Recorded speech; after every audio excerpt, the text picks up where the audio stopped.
Sir video 'ਚ ਦੋਸਤੋ ਮੈਂ ਕਲਪਨਾ ਕਿ ਆਨਲਾਈਨ ਮੱਝਾਂ ਵੀਡੀਓ ਵੇਖ ਕੇ ਨਾ ਖਰੀਦਿਆ ਕਰੋ। ਸਾਡੀ ਵੀ ਕੋਈ ਵੀਡੀਓ ਵੇਖਦੇ ਹੋ, ਕੋਈ ਮੱਝ ਪਸੰਦ ਆਂਦੀ ਹੈ ਤੇ 100% ਬਿਆਨਾ ਭੇਜੋ। ਆ ਕੇ ਆਪਣੀ ਚੀਜ਼ ਵੇਖੋ, ਉਹਨੂੰ ਚੋਵੋ, ਉਹਦਾ ਬੱਚਾ ਛੱਚਾ ਵੇਖੋ, ਉਹਦੇ ਥਣ ਵੇਖੋ, ਮੱਝ ਦਾ ਕੱਦ ਵੇਖੋ। ਕਿਆ ਜੋ ਤੁਸੀਂ ਵੀਡੀਓ 'ਚ ਵੇਖਿਆ ਉਹ ਚੀਜ਼ ਹੈ, ਫਿਰ ਮੱਝ ਦੇ ਪੈਸੇ ਭਰੋ। ਨਹੀਂ ਤੇ ਇਹ ਮੇਰੇ ਭਰਾ ਨੇ 6.5 ਲੱਖ ਦੀ ਮੱਝ ਲਈ ਸੀ। ਕਿੰਨਾ ਖਰਚਾ ਹੋਇਆ ਜੀ ਆਉਣ ਜਾਣ ਤੇ? ਤਕਰੀਬਨ 50,000 ਰੁਪਏ ਦੀ ਇਹਨਾਂ ਨੂੰ ਝੱਟੀ ਪਈ ਏ। ਇਹਨਾਂ ਮੱਝ ਸਾਡੇ ਕੋਲ ਲਈ ਏ। ਕਿੱਥੋਂ ਦਿਓ ਭਾਈ ਤੁਸੀਂ? ਮੰਡੀ ਭਾਅ ਕਿੰਨੀ ਦੇ ਪਹਿਲੇ ਮੱਝ ਤੁਹਾਡੇ ਕੋਲ ਗਈ ਏ?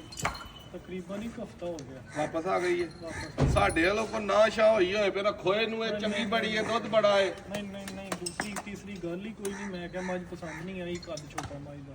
ਨਾਦਰ ਭਾਈ ਨੇ ਦੂਸਰੀ ਤੀਸਰੀ ਗੱਲ ਹੀ ਨਹੀਂ ਕੀਤੀ ਕਿ ਜੀ ਮੱਝ ਵਾਪਸ ਭੇਜ। ਸਾਡੀਆਂ ਪਹਿਲੇ ਵੀਡੀਓ ਵੇਖੀਆਂ ਤੁਸੀਂ ਕਿ ਆਨਲਾਈਨ ਖੁਦ ਆ ਕੇ ਪਾਸ ਕਰਿਆ ਕਰੋ, ਤਸੱਲੀ ਕਰਿਆ ਕਰੋ। ਬਿਲਕੁਲ। ਨਾਦਰ ਭਾਈ ਹਰ ਵੀਡੀਓ 'ਚ ਕਹਿੰਦੇ ਨੇ 2 ਟਾਈਮ ਚੋਵੋ 4 ਟਾਈਮ ਚੋਵੋ, ਆਓ ਇੱਥੇ ਤੋੜ ਆ ਕੇ ਮੱਝ ਲਵੋ।